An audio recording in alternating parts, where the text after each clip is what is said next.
Life Giver, and welcome to our live Sunday online service. Hello everyone, I am Mariel Enriquez from BGC. And I am Carl from Life Giver Metro, and we are your Sunday online host.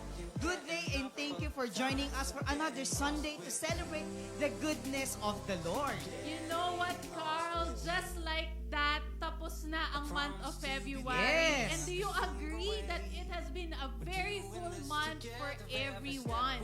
I totally agree with you, Ate Mariel, from having a compelling and life-changing Sunday series to a very tagos sa puso and of course life-changing din on a Love and Purity 2021 virtual conference. I agree to you, Carl. And we had 4 powerful Yes. guest rooms. And of course, a remarkable culmination last Thursday, 25th of February.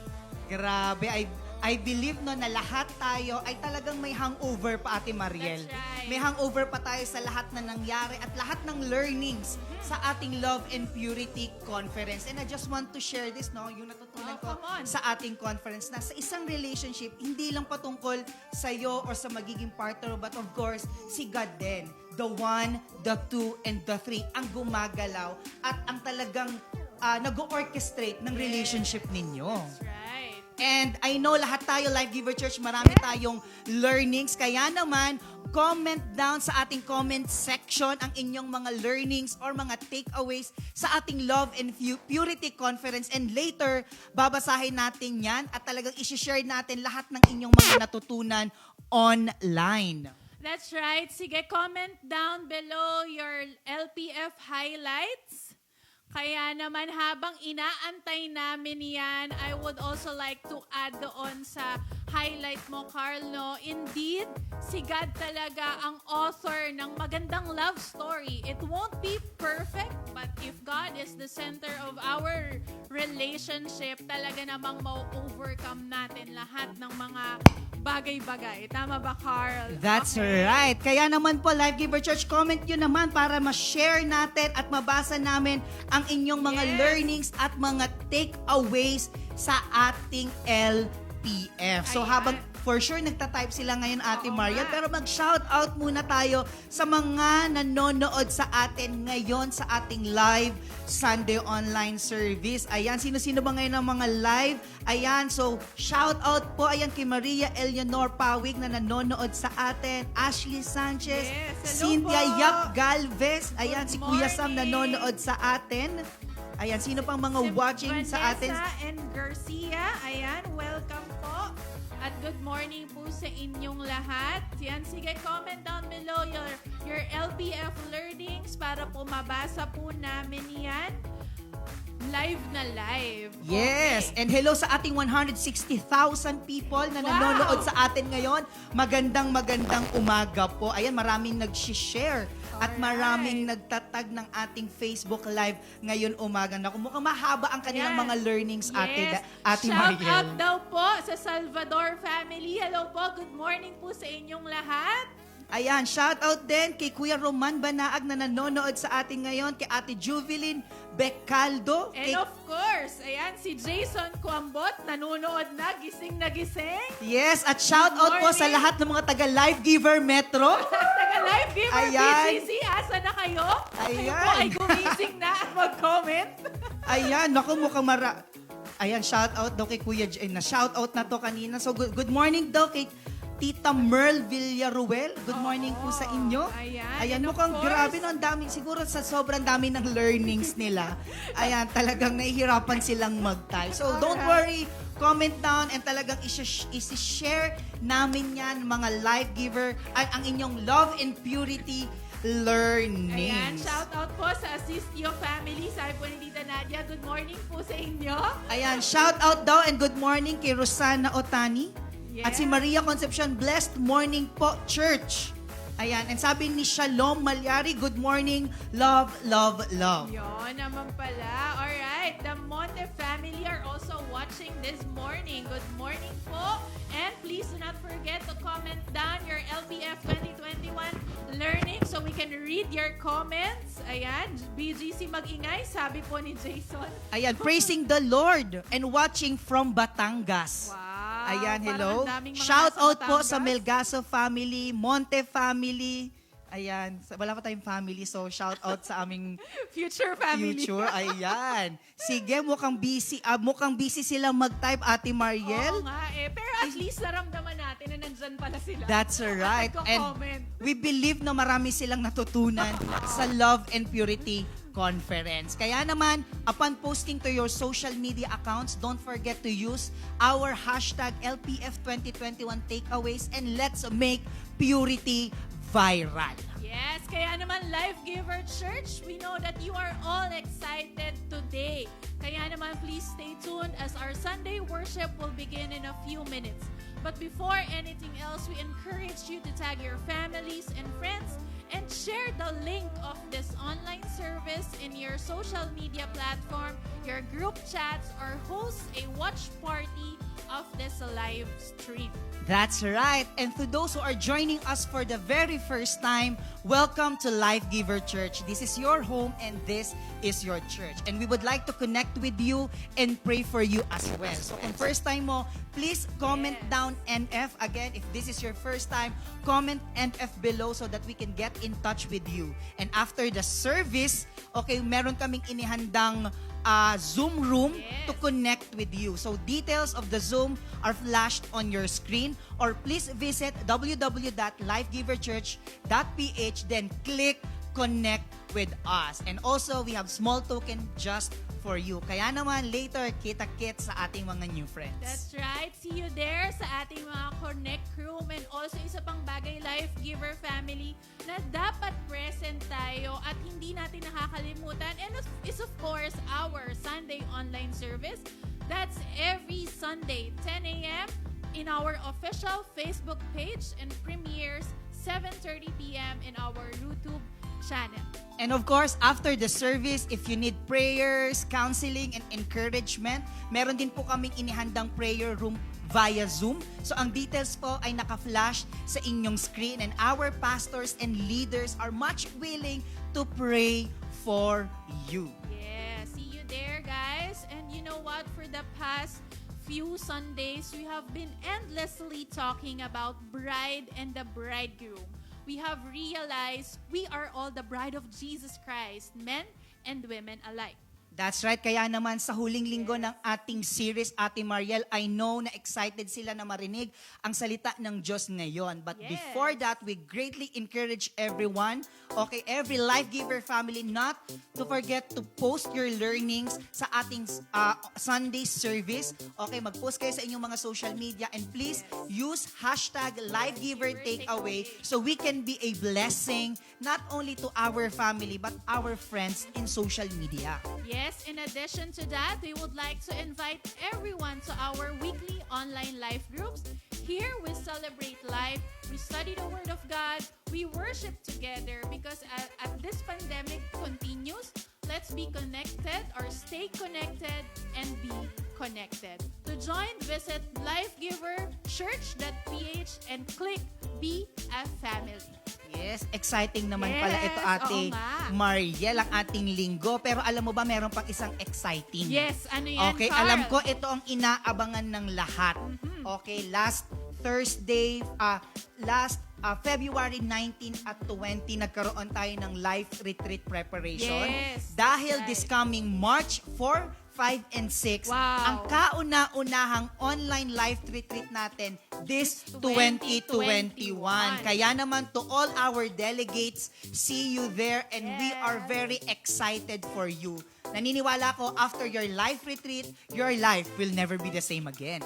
Yes, that's right. And I hope all of you take down notes for our announcements para naman updated tayong lahat. And with that, I know everyone are all excited today. Kaya naman, Carl, Happy Sunday, everyone!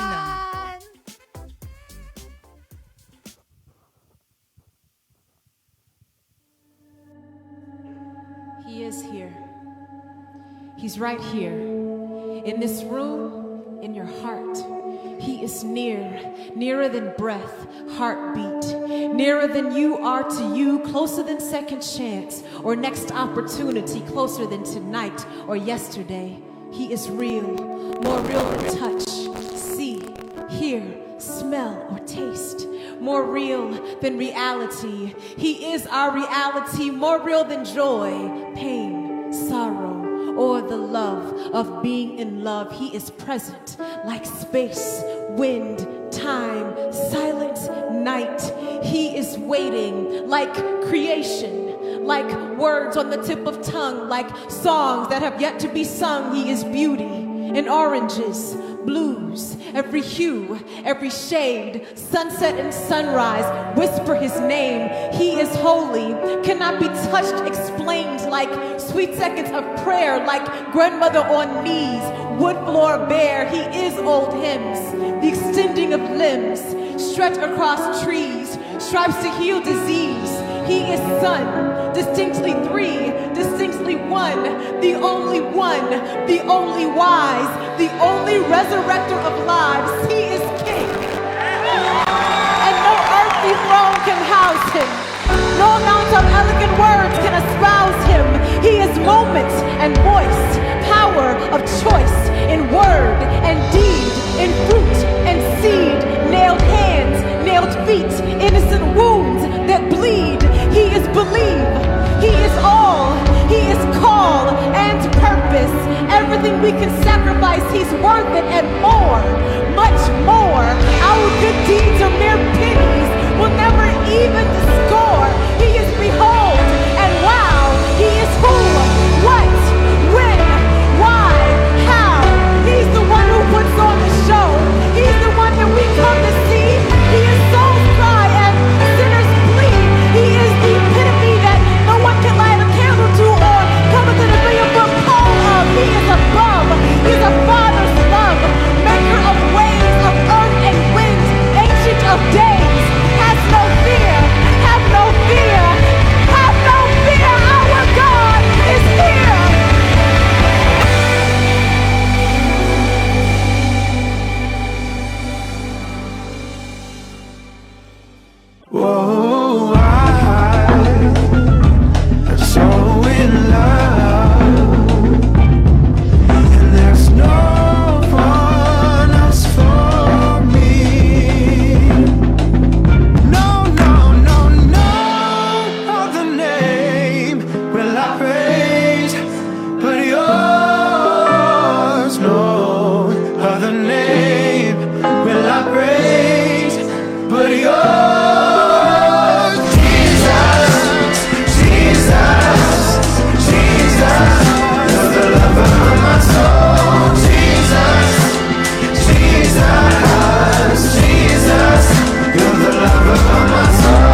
nations, hallelujah, shall come and worship. Amen.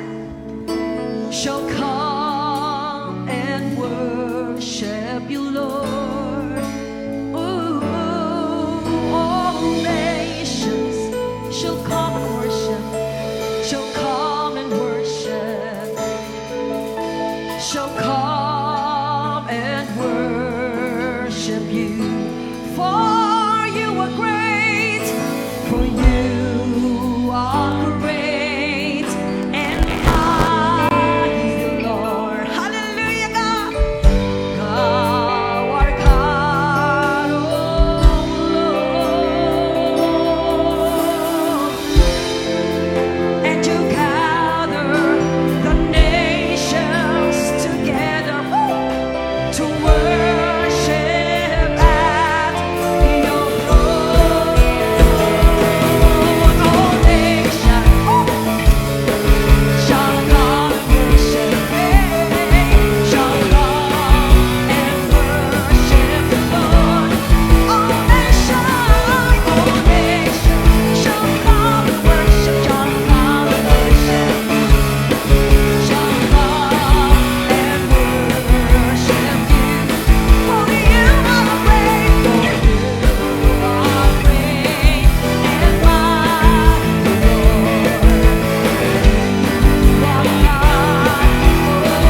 give you glory, God. All nations, amen.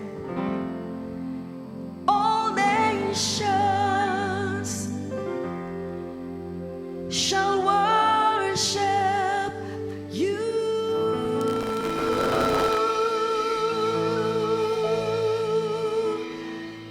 We praise your name, O God Almighty.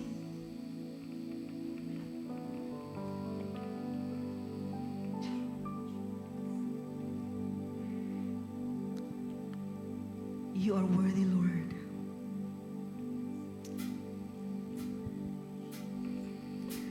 Oh, Jesus.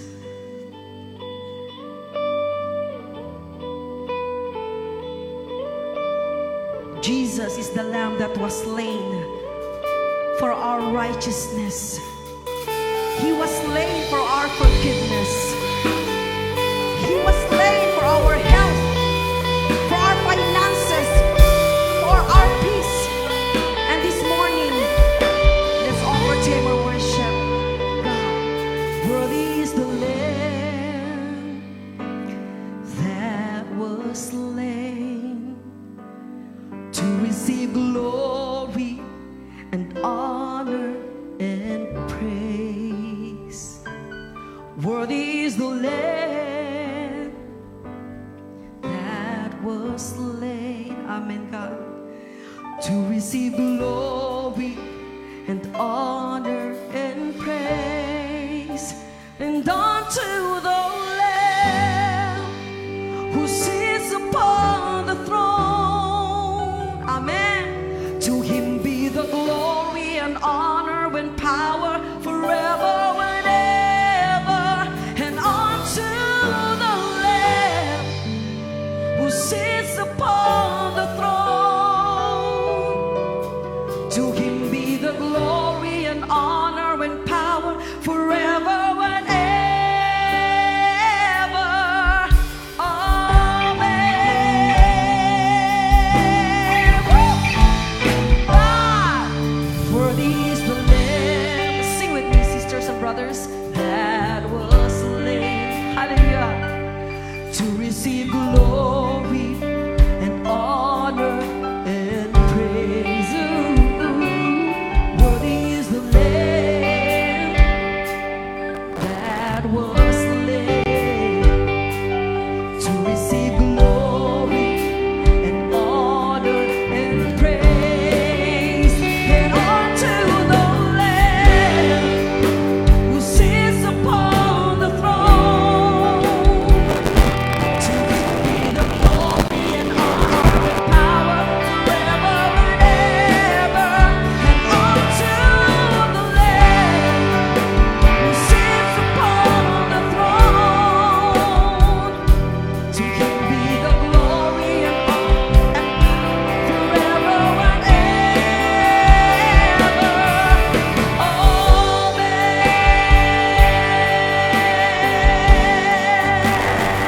God, the angels bow down in adoration. We join them now as we lift our voice. We cry, worthy, woo, God, worthy is the Lamb. The angels bow down in adoration. We join them now as we lift our voice. We cry, worthy, worthy is the Lamb. The angels bow down in adoration. We join them now as we lift our voice. We cry, worthy, worthy is the Lamb. The angels bow down. The angels bow down in adoration. We join them now as we lift our voice. We cry,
the glory and honor and power forever and ever.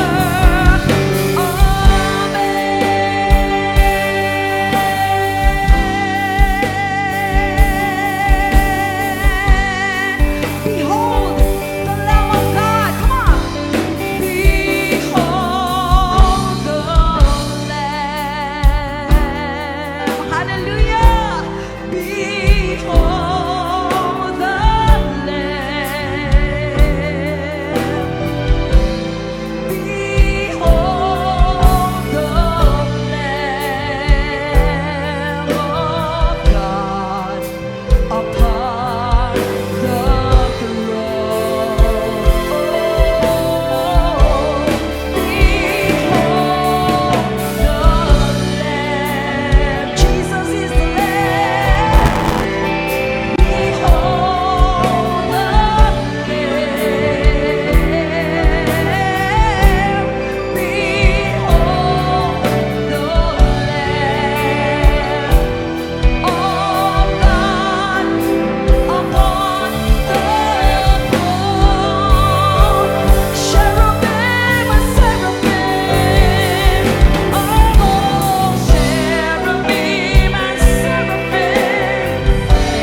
one more time and just lift up your voices to the Lord. Sing, worthy, worthy is the Lord God Almighty.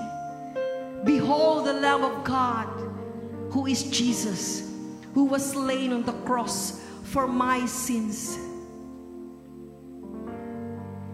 to redeem me, to cleanse me, to forgive me. Brothers and sisters, just feel His wonderful presence. You know, the Lord is touching you right now. Let's all sing together. Behold the Lamb. Behold the Lamb. Behold the Lamb. Behold the Lamb of God upon the throne. Oh, behold the Lamb. Behold the Lamb. Behold the Lamb. Behold the Lamb of God upon the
Good morning, Life Giver Church! I am Alisa London. And I'm Mac London. And we are from Life Giver Elliptical.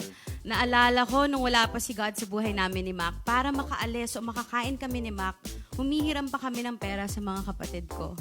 Pag nagbabakasyon kami dati, kailangan humanap ng pinakamurang hotel kasi hindi namin afford ang hotel na pagandang probinsyang pupuntahan namin. Dati okay na yung busog kami ng lunch kasi kaya na namin tiisin yun hanggang dinner. Pero during our honeymoon, hindi namin naiwasan ni isa magpasalamat sa Diyos. Na-realize ko nung mga panahon na yon na naging consistent pala ako sa tithes and offerings ko. Na kahit walang-wala na ako for months na wala akong trabaho, I made sure na nagbibigay ako sa Kanya kahit 100, 200 pesos pa yan. Kasi ang Diyos hindi tumitingin sa kung magkano o ano ang presyo na binibigay mo. You know, God sees our hearts. Alam niya gaano ka ka-genuine or gaano ka-pure yung intentions mo in giving. You know what? Going back sa honeymoon namin ni Mac, God gave us the opportunity to enjoy Boracay in the best hotel with breakfast buffet, heavy lunch, at may dinner date pa sa gabi. Take note, pera na po namin mag-asawa yon. Nakita namin yung difference noon tsaka ngayon. Noon, wala kaming Diyos sa gitna ng relasyon namin, Yung pera namin, sa amin lang. Ngayon, kasama na namin ang Diyos sa bawat desisyon na ginagawa namin. At bilang mag-asawa, nag-usap kami na we will make sure to give in return what belongs to Him, especially after our wedding. No, Mac and I had 50,000 sa joint account namin bago kami ikasal. Nagkasundo kami na 100 lang budget namin sa wedding, pero hindi pumayag si Lord. We had 2 months to prepare for our wedding. Puyat, stress, everything was worth it. I remember a topic Pastora Jamie preached na paulit-ulit niyang sinabi na if it's God's will, it's God's bill. Na pag will ni Lord na ikasal kayo kahit magkano pa ang laman ng bank account at wallet mo, matutuloy yon. But I doubted. Sabi ko, imposible naman ata yon. Paano gagawin ni Lord? E pag wala kang pera ngayon, imposible ang magandang kasal o matupad ang dream wedding mo. Dumating na po sa point na nahihiya na kami magtanong sa suppliers kasi parang binibigay na lang sa amin. Unting-unting na kompleto ang suppliers, pati yung blessing ni Isa, nag-overflow sa akin, yung suit ko na suot ko sa kasal na dapat regalo ko sa sarili ko, niregalo ko sa akin. Yes, hearing them say na kinausap kami ni Lord na ibigay sa namin to sa inyo. Mahal namin ang pamilya nyo. Regalo na namin to sa inyo. Yung mapapatotoo ba? Totoo ba to, Lord? That day, naniwala na ako pag will ni Lord na ikasal kayo, ikakasal kayo. Nag-antay si Mac at naglakad ako sa altar ng walang balance, walang utang. Yung dream wedding namin na akala namin imposible, naging posible. Kaya binalikan namin yung preaching ni Pastora na totoo pala siya. Na-experience namin siya mag-asawa. Sobra-sobra ang binalik ni Lord sa amin. Yung kasing 50K sa bank account namin ni Isa, hindi na namin nagalaw sa dami ng blessings. Naniniwala kami, na galing kay Lord lahat yon. Nang dahil sa Kanya lahat to. I pray and encourage everyone na huwag kayong mahiya sa Diyos. Huwag kayong mahiya kasi kahit 10 piso lang yan, kaya mong ibigay, wala siyang pakialam. What matters is your intentions and your heart. Bakit ka nagbibigay sa Kanya? Remember, in Mark 12:41-44, sabi doon, Jesus sat down opposite the place where the offerings were put and watched the crowd putting their money in the temple treasury. Many rich people threw in large amounts, but a poor widow came and put in 2 very small copper coins worth only few cents. Calling his disciples to him, Jesus said, "Truly, I tell you, this poor widow has put more into the treasury than all the others. They all gave out of their wealth, but she, out of her poverty, put in everything, all she had to live on." Amen. Kaya church, ano pang inintay nyo? Give, give, give. Give what is right. Give what belongs to Him. Now, church, let's pray. Heavenly Father, maraming salamat po sa unending blessings na ibinubuhos niyo sa amin. Lord, we pray that you touch each and every one of us na ibigay at ibalik sa iyo ang nararapat sa inyo. Hindi lang po yung tira-tira na meron kami. Lord, alam namin na hindi ka tumitingin sa kung magkano o kung ano ang meron kami. Kasi Panginoon, ang importante ay ang laman ng puso namin at bakit namin binibigay po ito sa inyo. Lord, you are a generous God and we believe you can make impossible things possible. Lord, maraming salamat po sa lahat, Panginoon. We give you back all the honor and glory. In Jesus' name we pray. Amen. For your giving, kindly visit lifegiverchurch.ph/give. Happy giving, everyone!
good morning po sa lahat. Nako, salamat sa napakagandang worship and of course, no, sa ating giving. Talagang Feb month talaga is buwan ng pag-ibig. Nararamdaman niyo po ba ang pag-ibig hanggang ngayon?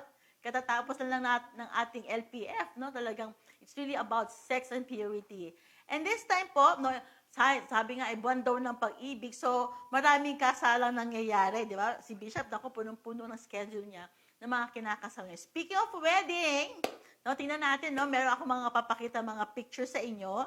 Yan, tingnan natin, no, isa-isahin natin yung mga weddings. Tingnan natin una, no, let's see. Kay Princess Diana, ayan, meron din si Marian, of course, no, si Marian Rivera, yung kanyang kasal. At meron pang isa, hindi ko alam kung anong pangalan niya, pero nakita mo, napaka-garbong mga kasal. Tanong ko, ganyan ba ang dream wedding mo? Wow, gusto mo bang ganyan? Pero alam mo, isang araw, darating ang grand wedding mo. Wow, at ikaw ang pinakabida sa araw na iyon. And of course, most awaited at pinakamaganda.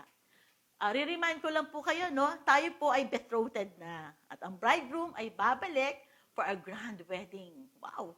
Marriage in heaven, kumbaga. At alam mong malapit na ito because He is coming soon. Kaya, kasal mo, para gumanda, need ng all-out commitment mo. Ulitin ko ulit, ha? Kasal mo, para gumanda, need ng all-out commitment mo. Okay, let's read, no? Ang ating text po ngayong umaga ay galing po sa Revelation 19, verses 7 to 8. Sige, sabay-sabay nating basahin. Let us rejoice and be glad and give Him glory, for the wedding of the Lamb has come, and His bride has made herself ready. Fine linen, bright and clean, was given her to wear. Fine linen stands for the righteousness acts of God's holy people. Now, I just give you a little background. No? Revelation 19 po is all about, or the actual second coming ni Christ. No? So, mamaya papaliwanag yan sa inyo mamaya. So, dalawa po ang mangyayari on that in chapter. No? Una, the glorious wedding of the believers. It will result to eternal intimacy. Alam ko, ito ang pinakahihintay nating lahat. At pangalawa, horrifying judgment, no, for the unbelievers. Medyo nakakakaba ito. It means eternal separation of unbeliever from God. So, saan ka dyan? Saan? Dalawang yan ang pwede mangyari sa atin. Pero siyempre, nandun tayo sa number 1. Tama ba yun? And ang Revelation 20 po ay judgment ni Satan tapos ng 1,000 years. Year reign ni Christ sa buong mundo or millennium. So another topic yan, hindi ko di-discuss. And in Revelation 21 ay ang new heaven and new earth. No, after the wedding, of course, bababa po ang new heaven and new earth. And Revelation 22 is about the restoration ng Eden. Okay? So before po ako mag-proceed, no, sige, mag-pray muna tayo. Panginoon, salamat po sa magandang umaga na binigay mo sa amin. Excited po kami sa araw ng kasal na alam ko ikaw po ang naghanda para sa amin. Salamat sa pangalan ni Jesus. Amen and amen. Okay, so this is our culmination Sunday. No, sabi yung ating series ng bridegroom and the groom. No, re-review lang po tayo. No, nung first Sunday, Pastoral Lovely discussed, no, sino ba yung bridegroom? At sino ba yung groom? Nalaman natin that our bridegroom is Jesus Himself. No? At tayo po, the church, tayo po, mga Christians, ay ang kanyang groom. Wow, excited pa doon. Ikaw pala ay groom. And no second Sunday, no, as a bride, diniscuss ni Coach Dayan that we need to work our intimacy. No, importante ang intimacy natin with the Lord or with our bridegroom. Pangatla po, no, si Pastor Gary, ay diniscuss is about the bride also again. We need to be faithful. As a bride, we need to be faithful. At ako po ngayon, I will discuss to you about the commitment. Being a bride, ano ba ang ating, saan ba tayo dapat mag-commit? Okay? Ano bang commitment natin with the Lord? Ayan, pag-uusapan natin yan. So, may tanong po ako sa inyo, no? May nakita po ba kayong bride na alam niya na ikakasal siya, pero walang effort sa preparation? Ano kaya mangyayari? What do you think will happen? Sige, kayo na po ang sumagot. Walang preparation, bride siya, alam niya ikakasal siya, pero hindi siya naghanda. Ano kaya ang resulta? Pero, no, meron din namang DIY bride, no, yung do it yourself, tama ba ako doon? No, na walang pahinga sa preparation, no? From the looking for suppliers, 'di ba? Venue hopping, walang katapusang food tasting, pagsusukat ng gowns, pamimili ng giveaways, etc. Kumbaga hands-on from the small details hanggang big details. And after the wedding, isa lang masasabi ko, excellent or perfect. Very satisfied and all praises sila. Kasi pinaghandaan, talagang nag-all out sa preparation. May effort. So tayo po as a bride, may effort na ba tayo? So dapat yun pag-uusapan natin ngayong umaga. So bakit po? Bakit naging perfect? Bakit naging perfect? Kasi may isang bride na committed.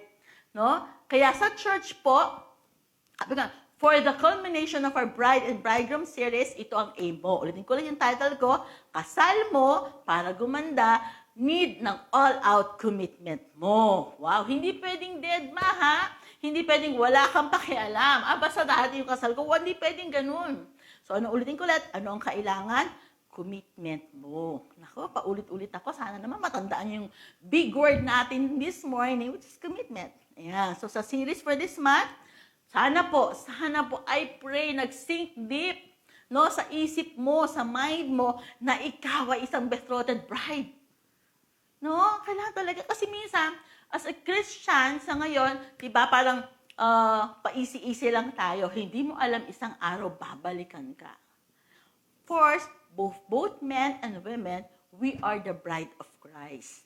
Tandaan mo ulit, ikaw ang bride ni Christ. Yes, you are engaged. Engaged to be married to your bridegroom, which is Jesus. Soon, your wedding will come. Naku, sa paulit-ulit ako, sana naman matandaan natin yan. So, ang tanong ko po ulit, how committed are you as a bride of Christ? Anong preparation ang ginagawa mo? Of course, all of us are dreaming to have a wonderful and excellent wedding. Tama? So, what are the things we should do and why? Bakit need ang commitment mo? Bakit nga ba? Okay, I have 3 points. Number 1, kasi po, darating ang araw ng kasal mo. Bride's greatest day. In verse 7, Revelation 19, verse 7b, sabi na, let us rejoice and be glad and give Him glory, for the wedding of the Lamb has come. Dating ang panahon na ito, no? Hindi mo mapipigilan. The wedding of the Lamb. Sa Bible po, pag sinabing wedding of the Lamb, ito po ay wedding ni Christ.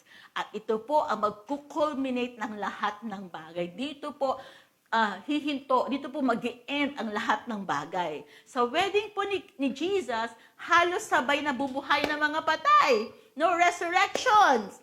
Ayan. Tapos sa wedding din ni Jesus, ira-rapture ang lahat ng buhay. So sabi, may prophecy that during our time, buhay daw po tayo ira-rapture. So may meeting in the air. Wow, sasalubungin ka ni Christ. No? Talagang grabe to, ira-rapture tayong lahat. At sa wedding po ni Christ, no, magaganap ang second coming. At ang second coming, sabi ko kanina, yung mismong wedding of the Lamb, ito po yung araw ng ating kasal. Ito yung mismo ang kasal mo. So makatuwid, no, palilibutan ng malalaking sub-events ang main event na ito ni Christ. No? So, ilutin ko ulit, Revelation 19 is about the second coming ni Christ. So may dalawang ganap. So ano ba yung dalawang ganap na to? Sinabi ko na yan kanina. I-elaborate ko lang ngayon po. So letter A po, ano yung unang ganap? Sabi doon, the glorious wedding for us. Yan, the glorious wedding. Ito na ang umpisa ng intimate relationship ni Christ sa atin. At forever tayong magsasama sa buhay na walang hanggan. Wow, may forever pala kay Christ. So forever with Jesus, for enjoying the mansion, remember John 14, sabi niya, aalis siya, ipiprepare niya ang mansion para sa atin, so hininda niya yan para sa'yo. And enjoying His presence. Ito ang promise niya no more pain, no more sickness, no more crying, kundi mag-worship ka lang talaga sa kaharian ng ating Panginoon. So, una, may glorious wedding. Pangalawa, horrifying judgment for the unbelievers. Sabi ko, ito yung nakakakaba at medyo nakakatakot. So habang tayo, mga believers or mga grooms, are all excited sa araw na ito, pero sila kinakatakutan. Kaya sila pag, uy, malapit ang dumating si Lord, talaga, kinakabahan. Maybe because hindi sila ready. No? So, ito po kasi yung araw na i-judge po ang mga unbelievers. No? So maraming mamamatay sa sobrang dami at ito din sila ibubuhayin for 1,000 years. Pero this is about the separation of unbelievers from God. Nakakatakot, di ba? So, hindi po makaka-attend ang mga unbelievers o wala si Kristo sa buhay nila sa event na ito. At hindi rin po sila i-allow makapasok or maka-attend sa wedding of the Lamb. No? Kaya, kailangan siguraduhin natin invited tayo, siguraduhin natin kasama tayo. Because the wedding of the Lamb will be the judgment also of the unbelievers. So, during this time, no, sobrang itatanghal po ang mga babae. Sobrang itatanghal po ang mga church sa araw na ito. So, di ba, pag sobrang ganda ng kasal dito sa lupa, talaga nakaka-excite, di ba? So, how much more your wedding with the Lord? Nararamdaman nyo ba excitement ko? No, ikakasal na. Though kinasal na ako kay Bishop, pero gusto ko yung pinaka-wedding, no? Yung wedding ko with the Lord. Amen? At ang araw na ito ay walang katapusang kasalan, walang katapusang pagse-celebrate, walang katapusang paghahanda. No? Dito sa lupa, katulad ako, 3 beses, nakadalawang kasal na ako, hindi ko pa yung pangatlo. No? Yung first, yung wedding namin ni Bishop, yung silver wedding, at sorry sa susunod, ewan kung kailan yun. But this wedding, wow, araw-araw kasalan. And ang tawag dito is the bride's greatest day. Woo! Kakatuwa naman, di ba? That's a fact. Ito po ang katotohanan. No? Yes, isang araw, babalikan ka ng groom mo at pakakasalan ka. So yung mga hindi pa kinakasal, may pag-asa pa tayo. Marriage in heaven nga lang. No, joke lang po. But it is the best wedding. Amen? This is the best wedding. Heaven and earth are all rejoicing for this wedding. Yung groom mo, made it happen. Grabing ginawa ni bridegroom ni Jesus Di ba? Paano niya in-express yung love niya sa'yo? He even gave His life for you just to prove His love. Sana merong groom na ganyan, no? Di ba? Pero wala Kay Jesus lang natin siya mahanap. Kay Jesus lang mahanap ang true love. Kaya kung may hahanapin ka o na mapapangasawa mo, dapat may Jesus muna. Kasi kaya kanyang mahalin ng gaya ng pagmamahal ni Jesus sa iyo. Amen? So sa mga married couple, of course, no, hayaan mo lang mag-reign si Jesus sa inyong pag-aasawa, sa inyong marriage. No, kaya dito pa lang sa lupa talaga, you really enjoy ng pag-aasawa. Basta si Jesus lang lagi ang nandiyan sa atin. Now, with that in mind, no, na ikakasal ka, no, so darating ang big day mo, I pray. Ito lang po, I pray. Wala pong ma-fall out of love. Amen? Walang ma-fall out of love. Kasi wala namang alam kung kailan darating ang ating bridegroom ang ating groom So habang naghihintay, ito lang po dalangin ko, no? Wala pong ma-fall out of love. Diba? Wala pong maging runaway bride. Wala maging runaway bride. At wala pong bride na magiging two-timer. Wala pong bride na magiging two-timer o titingin sa iba. Amen? So mamaya pag-uusapan natin yan. Tandaan mo, you are committed. You are committed to one groom. Your groom is committed to you. Diba? It's really a two-way relationship. Though si Lord ang unang nagmahal sa atin, pero dapat committed ka sa groom mo. Kasi yung groom mo, committed yan sa'yo. Mula sa simula, ikaw ang nasa isip. Umalis, ikaw pa rin ang nasa isip. At babalik para balikan ka at dalhin ka sa kaharian niya. Grabe! Prinsesa lang talaga ang peg natin ngayon, di ba? Kaya nga, dapat all eyes ka sa big day mo. Idea pa lang na ikakasal ka, di ba? Dapat kinikilig ka na, nakakakilig yata yun. Kaya be excited and keep the love burning. Every day, make that love grow. Amen? Darating ang big day mo at dahil ikakasal ka. Yan dapat ang lagi nasa isip mo. And that leads to my second point, number 2. Dahil ikakasal ka, dapat paghanda para sa araw ng kasal mo. So, preparation, importante yan. Sabi doon sa verse 7, sabi niya, and his bride made herself ready. Alam mo, dito ako na talaga, I love the word, his bride made herself, siya mismo, hinandaan niya ang sarili niya. Diba? And she will honor that betrothal. Alam niya, engaged siya. You know, betrothal means, or katumbas, covenant. Halos engaged na siya, wedding na lang po ang kulang. Kaya yun ang hinintay natin, a big day natin. Sa Jewish tradition po, and alam ko na-discuss na ito ni Coach Diane. In Jewish tradition, the father will look for a groom for his daughter. He will invite this groom to his house to drink wine and call the cup of covenant. The young man will pay the price for the marriage, called dowry. After the drunk from the cup and pay the price, the young man will go home and start to prepare the bridal chamber, which is their house.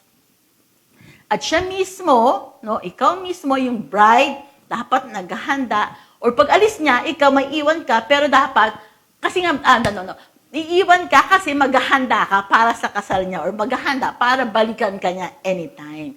And during the process, or while waiting, ayan, so sa Jewish culture po, yung bride po, she will prepare during the absence of the bridegroom. Ulit kulit, habang wala si bride, si groom, siya po ay naghahanda. No? Tapos, according to sa culture ng Jewish, she will walk in the village with veil.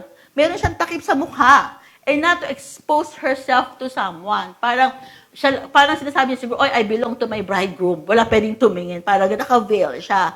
And the moment ma-engagement siya or meron ma-expose siya sa iba, ma-expose siya sa iba, siguro, I don't know, kung mga liwa or something, magkakaroon siya, uuwi siya sa bahay, babalik siya sa bahay ng tatay niya, and the bride will have a capital punishment, paparusahan siya. Remember si Joseph, diba? Talagang slowly, silently, iiwanan niya si Mary. Kasi nga talagang grabe ang parusa pag nalaman na yung babae ay may ginawang hindi maganda. Diba? Kaya she will make herself pure, walang exposure sa kasalanan. Talagang during the waiting, ang nasa isip lang niya ay ang kanyang bride na babalikan siya. And during the time then, while waiting, she will prepare her heart for the marriage by asking her mother of her marital duty for the marriage. Siguro tuturuan siya magluto, mag-ayos ng bahay. So lahat, talagang grabe yung preparation ng bride, habang naghihintay siya. And habang sa absence po ng bridegroom, dapat ang resulta sa bride is maturity, learning, and orientation. Dapat pagbalik talaga, ayos na yung bride, ready na siya. Kaya nga makikita natin, importante ang preparation. So ang goal ng bride ay hindi lang maghintay. Parang tayo, di ba, naghihintay, wala ka namang ginagawa. Ay, aray ko, sorry po Di ba, most of us Christians lahat tayo excited sa pagbalik ni Jesus. Lahat tayo naghihintay. Pero yung preparation, ang ginagawa mo while waiting. Diba? So, her goal, again, is to prepare herself. So, kasal mo yan, dapat ikaw mismo pinaghahandaan mo. Ulit, kasal mo yan, dapat ikaw mismo pinaghahandaan mo. Kung ang earthly bride, bago ang kasal, talaga naman nagpapapayat, nagpapahaba ng buhok, nagpapa-facial, nagpapa-inject ng gluta, nagpapaputi, nagpapa-manicure and pedicure. Lahat ng preparation, gagawin, maging maganda lang sa kasal. Tama ba? Pero in the Bible, paano ba maghanda ang isang bride? Sabi nga kayo na, she made herself ready. All out sa preparation. Naku kapatid, may effort ka talaga, may gagawin ka. Hindi pwedeng tumambay-tambay sa kanto habang naghihintay. May gagawin ka talaga. So ano yung una? Personal preparation. Sabi ko nga kanina, ang bride nagpapaganda, nagpapasexy, nagpapaputi. So personal and physical preparation is equal to spiritual preparation. Sa atin po, spiritual preparation ang ibig sabihin nun. Dahil dapat committed ka, ayusin ang sarili mo, ang spirituality mo. Bakit? 1 Timothy chapter 4 verse 8b, sabi niya, but godliness is profitable for all things, since it holds promise for the present life and also for the life to come. So, ayusin mo yung spirituality mo, of course, yung holiness mo, di ba, mag-mature ka, Yun, importante yan. Ano pa? Sabi ko nga kanina, mahirap ma-fall out of love sa pakakasalan mo. Sabi po sa Matthew 25:9, verse 9a, many will fall away. Naku, sa huling araw daw po, marami po magpo-fall away. Marami po. Kaya nga sabi nga, importante talaga, inaayos mo yung spirituality mo eh. No? Dapat ang focus mo hindi lang sa physical training, but godliness. No, aayusin mo talaga yung relationship mo kay God. No, you will love God with all your heart, no, with all your strength, mind, 'di ba? And all your souls. Nako, importante po 'yan. Sabi po sa Matthew 24 verse 12, sabi niya, bakit? Because lovelessness is increased. So most people's love will grow cold. Given na po 'yan, no, habang naghihintay, sabi ko na po fall out of love. 'Di ba? Maraming nagba-backslide, maraming nanlalamig, no? Yun po yung ini-expect eh. Pero dahil po hindi ka ganong klaseng bride, dahil handang-handa ka, no, talagang pinaghahandaan mo ang pagbabalik ng bridegroom mo. Kaya nga, habang palapit ang kasal mo, of course, marami ginagawa ang kalaban, no? Binibigyan ka ng distractions, pwede iba't ibang temptations, no? Pwede maraming testing. Pero you know, iti-test yung sincerity mo and loyalty mo for your bridegroom. Dadaan po tayo dyan. But medyo, our God is a jealous God. So ayaw niya na may kahati. Na dapat ngayon, talagang tanggap mo na sa puso mo na ikaw ang bride. Na ikaw ang babalikan, ikaw ang pakakasalan. Kasi pag nalagay mo sa isip, sa puso mo yan, walang anumang distractions ang pwedeng manalo against sa love mo kay God. Sabi doon, 1 Peter chapter 3 verse 14, therefore, beloved, since you look for these things, no, hinihintay mo ang pagbabalik ni Lord, hinihintay mo ang kasal mo. Sabi niya, be diligent to be found by Him in peace, spotless and blameless. Importante kay God yung holiness mo. So you pursue holiness, you pursue purity. No, huwag mong hayaang madampian ka, di ba? Pag naglaba ka, ang puti-puti, may konting spot lang ng itim, di ba? Parang sama sa loob. Ang mahal ng bili ko, tapos mamamantsahan lang siya. So, ganun, di ba? Parang mararamdaman yung bridegroom mo, no? Parang, uy, inalagaan ko to, ginawa ko siyang malinis. Pero bakit meron spot ng konti? So, tayo po, ikaw mismo mag-iingat sa sarili mo. Kasi ikaw ang bride. Ingatan mo ang sarili mo. Walang pwede mag-ingat. Hindi kita pwede ingatan. Si Bishop, hindi ka pwede ingatan kasi ikaw yan eh. Ikaw lang ang pwede mag-ingat sa sarili mo. Ikaw lang ang pwede mag-ingat sa katawan mo. So you pursue holiness and pursue purity. Kaya nga po, importante po ang preparation. Importante po ang mindset. Importante po ilagay sa isip mo. Ulitin ko ulit, ang kulit ko, no? Kasi gusto kong madini, ilagay sa isip mo, ikakasal ka at darating ang big day mo. Amen? Kasi minsan nakakalimot ka eh. Kasi parang, oh Lord, yung love mo is enough for me. Yes, God's love will sustain you. Pero ikaw pa, paano mo sustain yung sarili mo? Diba? Let your love, no, sa group mo, grow more and more. Habang papalapit, lalo mo siyang minamahal. Yung parang you cannot wait for the big day. Kung pwede lang hilahin lang yung araw para dumating na yung wedding day, kung pwede lang eh. Diba? Parang you cannot really imagine your life without Him. You're so passionate to be with Him. No? Yung po yung diniscuss din yan about the intimacy kay God, about your personal relationship. Kaya habang hinihintay mong big day mo, ito habang hinihintay mo ang big day mo, pwede ba ayusan ng buhay? Palaguan ng spirituality? You remain faithful sa groom mo at sisiguraduhin mo na siya lang sa buhay mo. Bakit? Why? Kasi po, grabe ang reward na naghihintay sa atin. Grabe ang preparation na ginawa ng bridegroom mo. Biro mo, sabi ko yan, may mansion ka na sa heaven. May worry-free life ka pa. Ang pinakamahalaga, you will be joining our God and Savior. Wow! Nakaka-excite. Ako lang yata na-excite dito. Na-excite ba kayo? Diba? Amen. Letter B, of course, the details of the wedding. Dito sa earth, no? Habang nagpapakasal, of course, medyo conscious ka sa mga details like food, venue, gown mo, etc. So, tanong ko nga ulit, are you a hands-on bride? So, hindi lang pala personal preparation ang inaayos natin. But, of course, the event itself, tama? So, inaayos mo ba ang ministry mo, ang service mo, yung mga tao nakapaligid sa'yo? This time, it's not all about you. No, it's the people that surrounds you. Kasi yung mga taong nagmamahal sa'yo, nag-cheer yan sa'yo eh. Tinutulungan ka niyan eh, para maabot mo yung goal mo kasi they want to share happiness with you. So that's part of the preparation, of your preparation. Hindi mo pwedeng sabihin, kaming dalawa lang o basta kami nagmamahalan lang. Okay na yon, no? Okay na kami ni Lord. Hindi pwede. Kasi bakit? Maraming titingin sa'yo. Maraming titingin sa'yo kung paano mo pinaghahandaan ang kasal mo. Kung paano ka naghahanda. Ito pa nakakalungkot, no? Pwedeng maraming mag-expect na kasama. Yung pala, hindi pala kasama.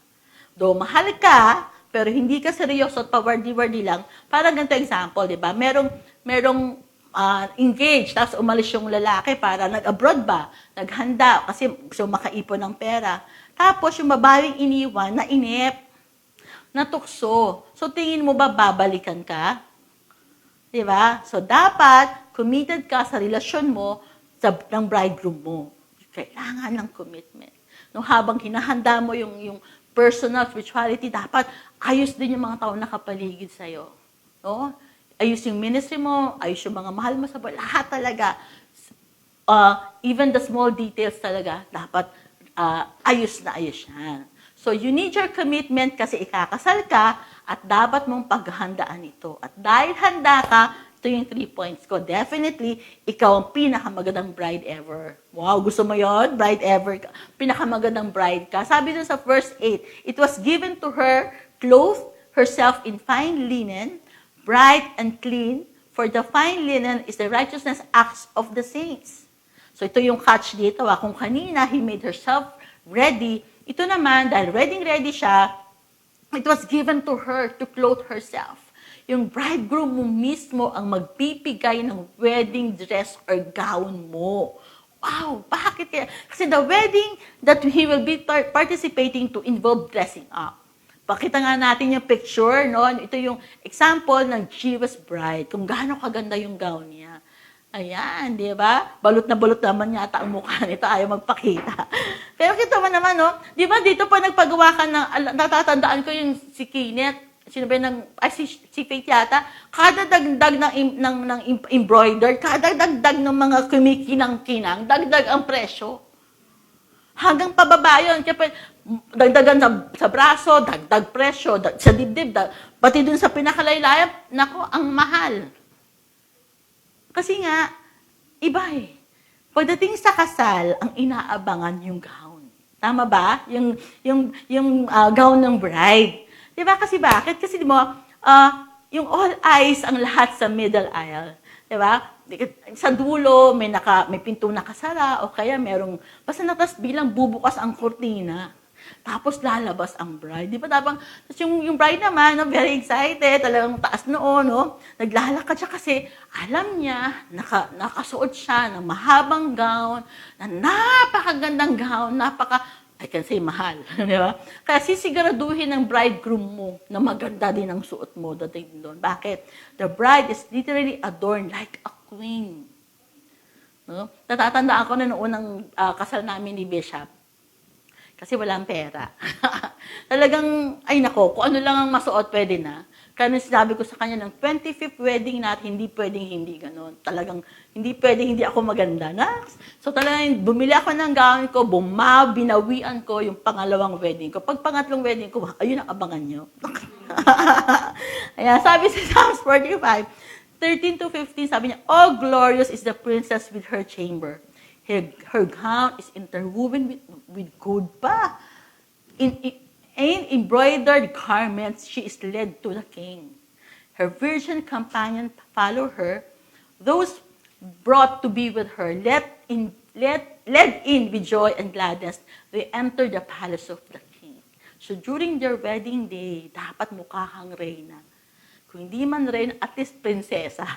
Diba? So, of course, dapat siya lang ang pinakamaganda sa araw na yon. Hindi pwedeng iba.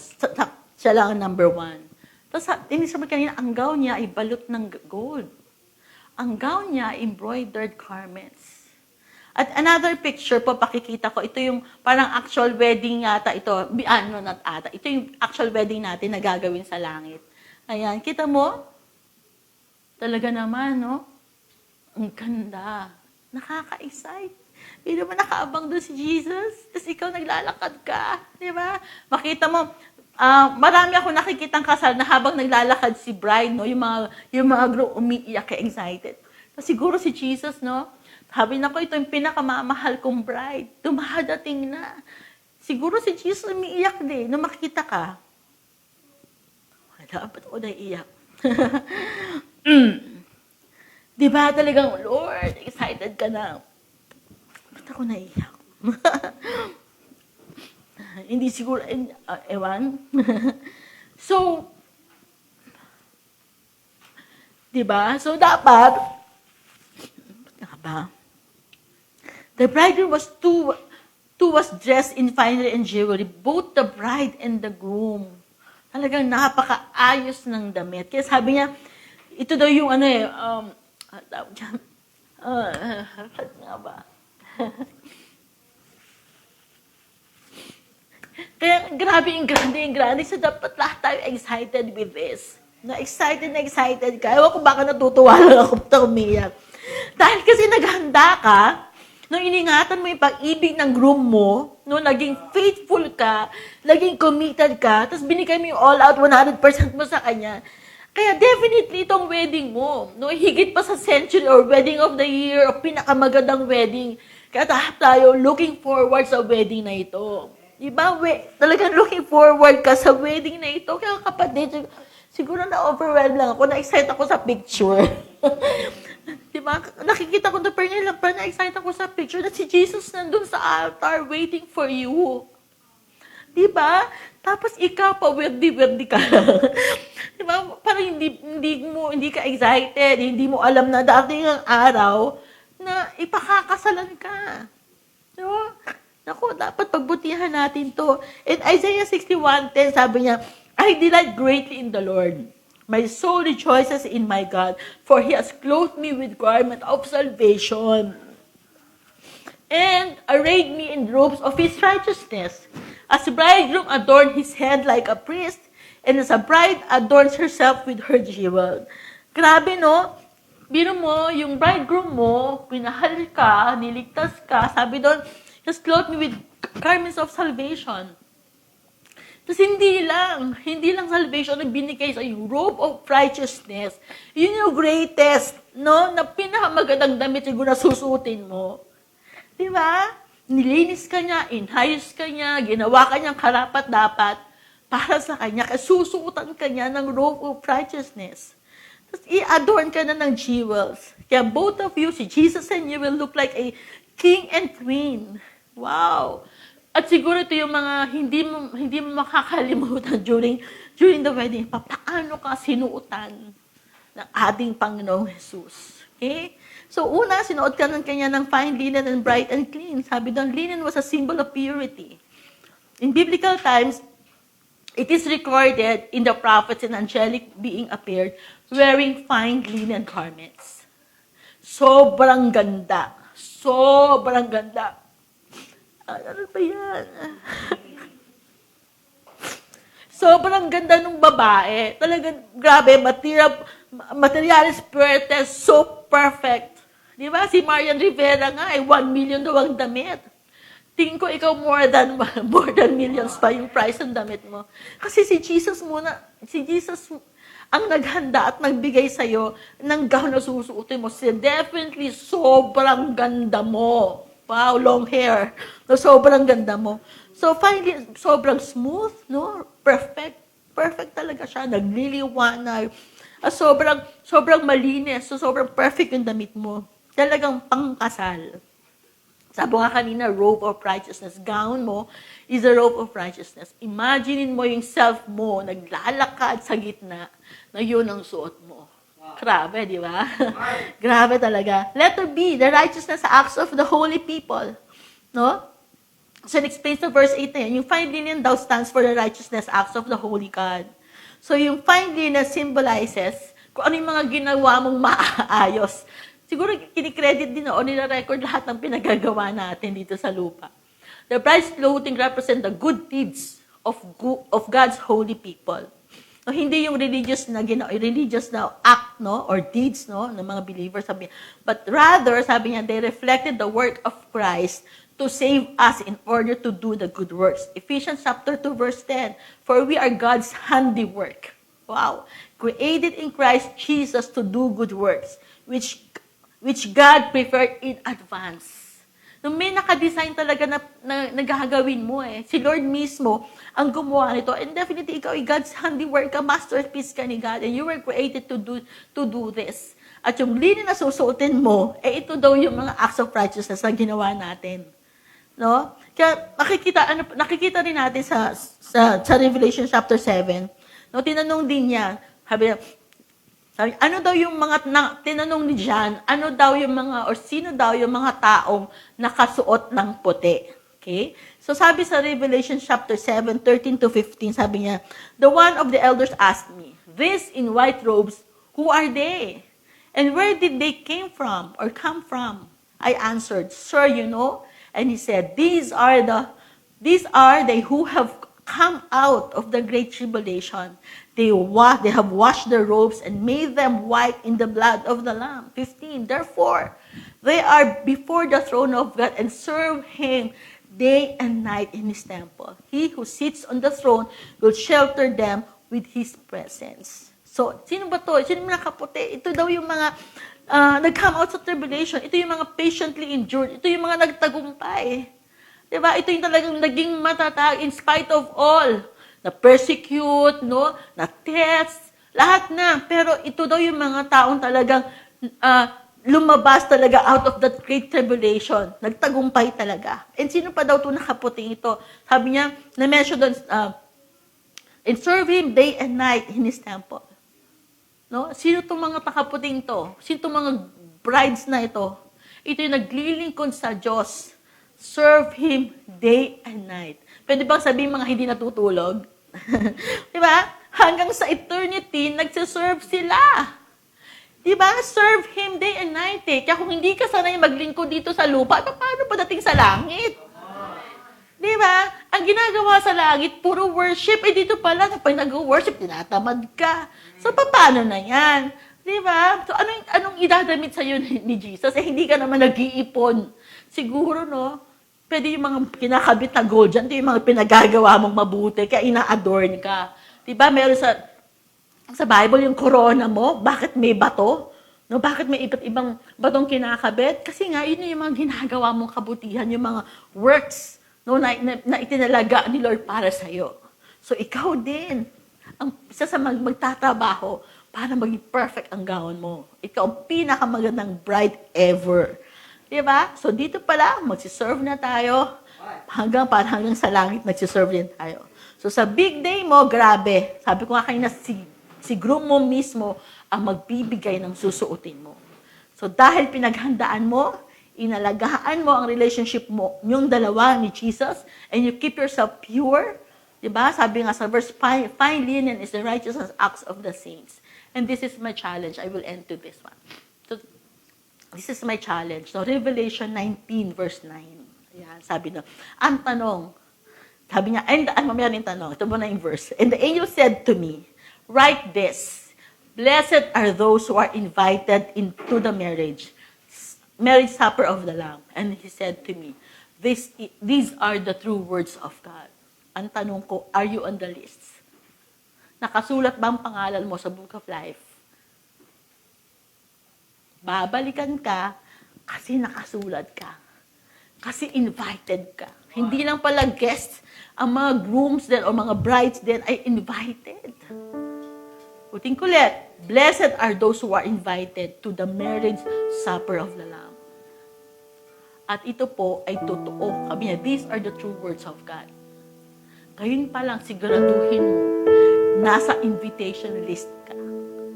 Dapat ngayon pa lang, kasama ka na. No? Kung ikaw hindi mo pa tinatanggap si Jesus Christ sa heart mo, definitely you are invited to join. Pero isa lang ang gagawin mo. You have to accept Jesus and believe kay Jesus na, Lord, babalikan mo kung ako yung bride mo. And siyempre, pag may nag-alok, you will say yes. Simpleng yes lang po ang kailangan ng ating Panginoong Jesus. Everyone is invited kasi lahat mahal niya. Pero yung mag-yes lang, ang pwedeng umaten at sumama sa wedding niya. I pray, buksan yung puso at isipan nyo ngayon na ikaw po ay ni-invite ni Lord. Blessed daw ang mga kasama at mga iimbitahan. Think ulit, sana masama ang pangalan mo sa Book of Life. At kung kasama naman ang pangalan mo sa Book of Life, siguraduhin mong hindi mabubura ang pangalan mo. Alam niyo po sa Bible, assignment ko yan, nahanapin ko yung verse. May malaking eraser po si Lord sa langit. At sana wag mabura ang pangalan natin. Amen? Wag burahin. Kung hindi pa kasama ang pangalan mo, join us. At kung kasama naman ang pangalan mo sa Book of Life, kapatid, pag-ingatan mo, pahalagahan mo, at paghandaan mo. Darating ang araw. At malapit na yon. At malapit na ang ating kasal sa ating bridegroom. Kaya nga huwag mong pakawalan ng opportunity. Huwag mong pakawalan. Huwag mong sayangin ang oportunidad. Amen? So, anong klaseng commitment ang hinihingi ng bridegroom?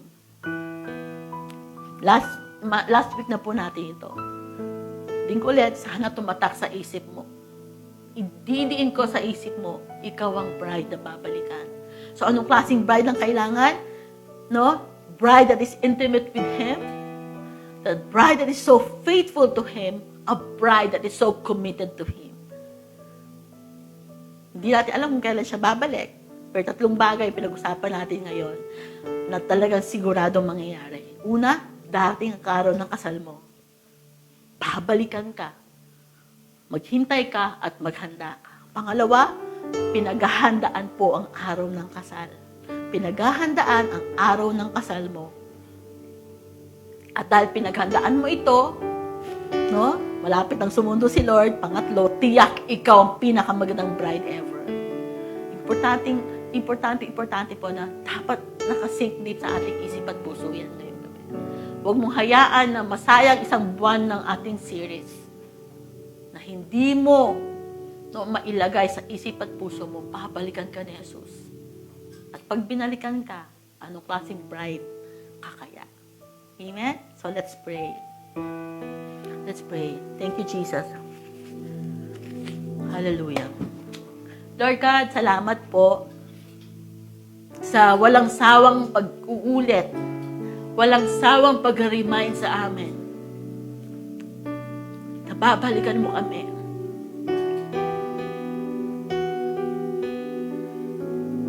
Babalikan mo ako.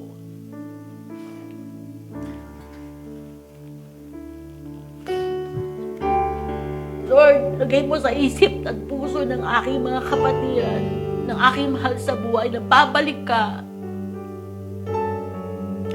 At huwag namin hayaan, baliwalain ang mga pagkakataong ibinibigay mo sa amin para maganda. Ang kasalanan, iwanan, yung mga maling gawin na magiging dahilan para mapalayo kami sa'yo. Lord, please don't allow ma-fall out of love kami sa'yo. Na hindi kami magiging runaway bride. Na hindi kami papasa sa mga testings. Na hindi namin malalagpasan lahat ng temptations. Hayaan mong mata namin nakafocus lang sa'yo. Na yung bridegroom ko, babalikan ako. And we will have a marriage made in heaven.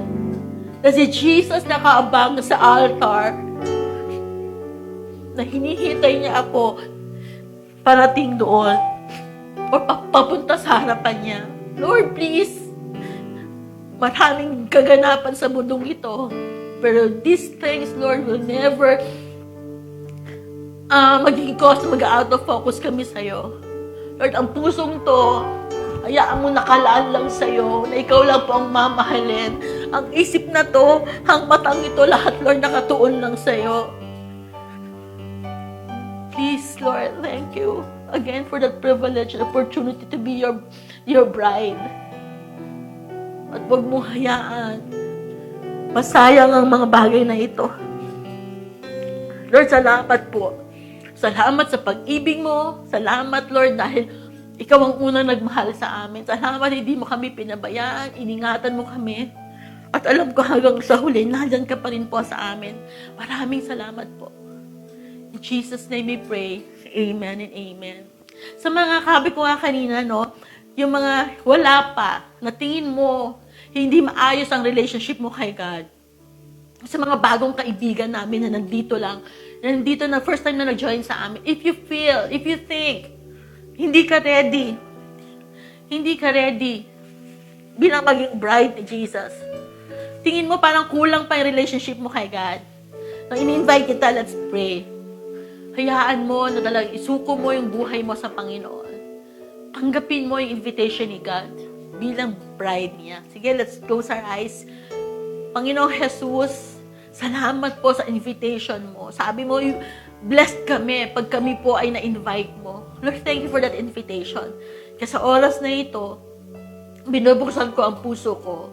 Tinatanggap kita bilang Panginoon ko at sarili kong tagapagligtas. Linisin mo ako, patawarin mo ako sa lahat ng ginawa kong kasalanan. Isulat mo po ang pangalan ko sa aklat ng buhay. And will be excited to meet you soon as my bridegroom. Thank you. In Jesus' name we pray. Amen and amen. Hallelujah. If kung new friends ka, tapos piniray mo yan, sana pwede bang i-comment mo sa chat box natin na new NF, no NF, para meron pong kakausap sa inyo, no? Para mapaliwanag po further yung ating pinag-usapan. Sige, to end this, we will pray again for our benediction. Taas natin ating mga kamay. May the Lord bless you and keep you. May He shower you and your family with His blessing and favor. We cancel death, sickness, and misfortune in Jesus' name. Amen and amen.